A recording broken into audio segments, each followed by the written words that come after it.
Screenshot open, on the Glaze table, my husband reading the Kiln schedule like it was urgent. I got recast as the tense one in a pottery class because I answered a scheduling question too directly.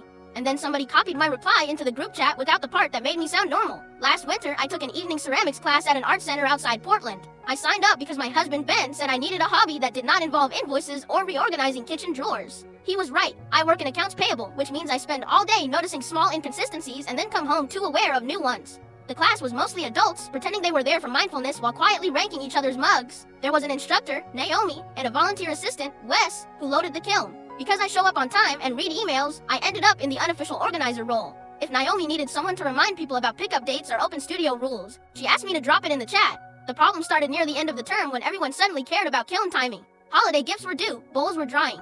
Naomi posted the firing schedule twice, but the same questions kept coming back. One woman, Serena, had a habit of arriving late, borrowing tools, and acting surprised when logistics still applied to her. She texted me asking if Naomi would probably make an exception and let her pieces jump the bisque queue because family was visiting and she wanted everything glazed by Saturday. I wrote back, no idea, but based on the schedule she already set, probably not.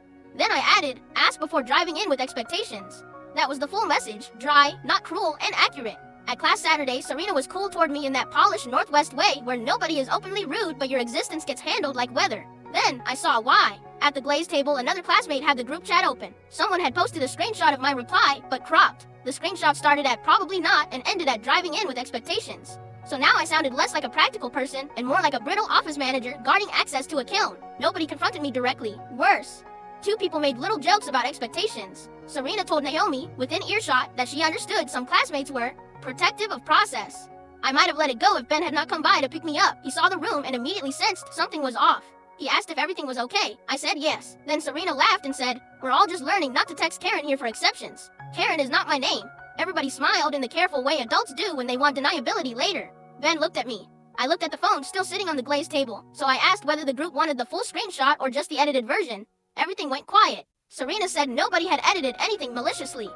I picked up the phone because it belonged to my friend Mara, and she nodded and scrolled up to the image. Then I opened my own messages and held them side by side, same thread. Missing first line, missing context, missing the part where I said I had no idea what Naomi would decide. Naomi came over, looked at both screens and said, well, that changes the tone. I did not make a speech. I did not need one. The room had already shifted. Serena said she only meant to ask the chat if anyone else had gotten the same impression from me, which admitted both the crop and the intent. Naomi then repeated that Kiln order was Kiln order and no exceptions were being made for pickup convenience. Meaning the whole conflict had been over a favor Serena was not getting anyway. After that, nobody called me helpful for a while. They also stopped using me as class admin. Ben drove home laughing and said, you managed to get fired from volunteer middle management in a pottery class. I said yes, but at least now they have to read their own emails.